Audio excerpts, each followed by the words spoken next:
It is 10 p.m., just heading off to bed, exhausted after a long day. But today is video number 100. That's 100 days in a row of committing to doing something. Why is this relevant? The number one predictor of success for anything is consistency.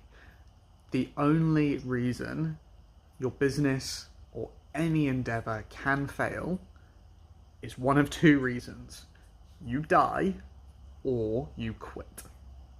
That's it. So removing dying, you've only got quitting left. Because if you die, you're not going to care anyway.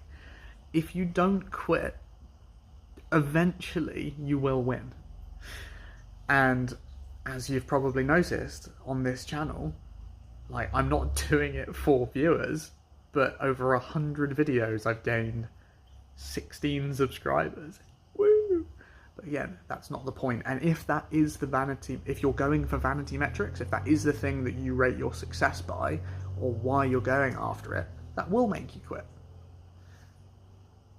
But if it's not the reason that's keeping you going, then you might find a hack.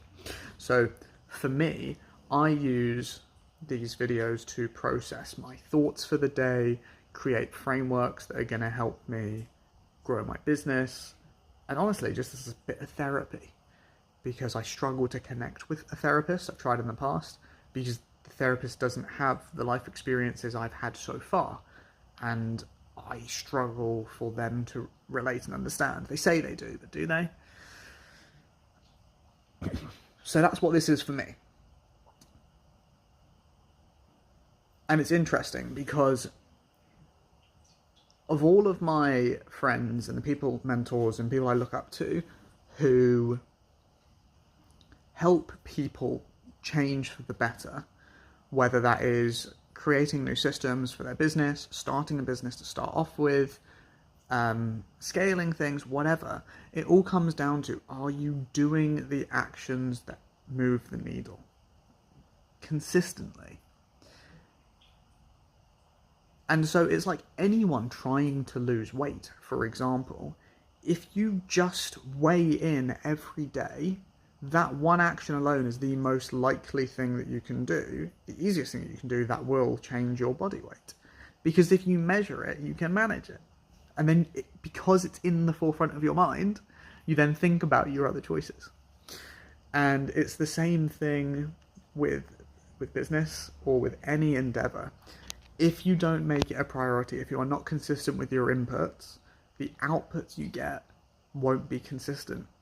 And to achieve greatness, you can only be consistently good at a very small number of things. So how can you go about increasing the likelihood that you will stay consistent? I did a video like this on day 30, as I was really impressed I got there, which is treat your life like a video game. What do I mean by that? Generally, when people are setting out to do something, like losing weight, fantastic example, once you've dieted for a few months, what do you typically do to celebrate? You have a cheat meal. You go out for pizza, get the ice cream, get on the beers, whatever it is.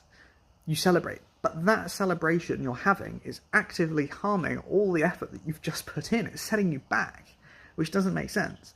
Whereas if you think about like a video game, for an example, as you go through the game, when you reach a milestone, when you do something important or impressive, you beat a boss, you generally get given like a piece of gear, like a new weapon or something that's going to make you stronger and make the next level easier than it would have been if you didn't do that.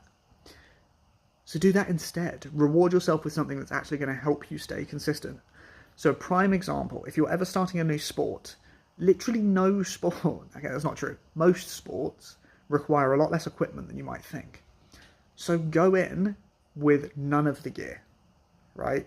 And as a celebration for reaching a certain level, or for committing to a certain period of time, or you realize this is something that you do want to do, then as a celebration, as a reward, have some positive reinforcement by, buying yourself that t-shirt that you wanted, or those pair of shoes that you needed, that helps you play basketball or whatever.